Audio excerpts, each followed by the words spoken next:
This is the embroidery room. In the Hamburg School District, classes like this are common. This is where you upload your design. Each Friday, students ditch the traditional learning for makerspace, a time to learn a trade. But I haven't seen or heard of construction trades anywhere else, or embroidery anywhere else, or taxidermy anywhere else. Like, how many schools have taxidermy? For the 8th graders, at the end of the year, makerspace will be done for them. And that's one of our challenges. They go from a very hands-on curriculum to a more of a traditional curriculum when they travel to other schools, and they're at a disadvantage when that happens. To combat this change, the Hamburg School District is looking to bring back its high school, which closed in 2011. Well, at that time, we did not have a facility that could house a high school.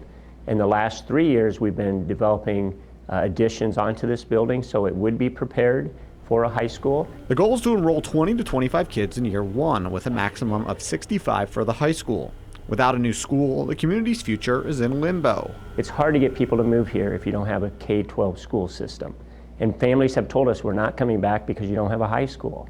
So we're hoping that will help rebuild our community, and it's going to play an important role. All we need is an opportunity. All we need is the go word. And if we get the go word, we're going to go and we're going to get the high school, and we will show people who don't believe in us that we can do it.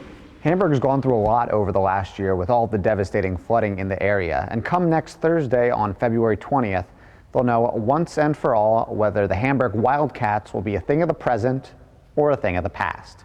Everyone in my family was a Wildcat, and I want to be a Wildcat, but if I can't, then it won't be the same when I grow older. This is our last chance. If it doesn't happen this time, it's not going to happen.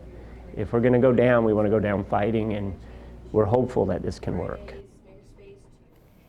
And Phil is joining me now on set with more on this story. So Hamburg students are partnered with Sydney. How does that partnership work? Yeah, so the way that the partnership works is it's a tuition agreement with Sydney. So what they do is Hamburg pays for the buses, and the money that they get from the state for each student then goes to Sydney. But the students can also open enroll at Fremont Mills High School, Sydney High School, Shenandoah High School, Essex High School. You even heard that they sometimes go to Rockport High School in Missouri. The big thing is that this agreement ends at the end of the school year, and Hamburg is now trying to decide what to do, especially they're bordered by Missouri and Nebraska, so they can't really go to another school district. So the state rule requires that you have to be with a school district that's a district next to yours. Okay. The only district is Sydney. So Sydney basically has all of the bargaining chips in this negotiation, which is part of the reason why Hamburg would like to maybe bring back their own high school so they can keep some of those funds in their district. So you're talking about your own high school. You gave some of the numbers. Obviously, it'd be very small to start out until they could grow.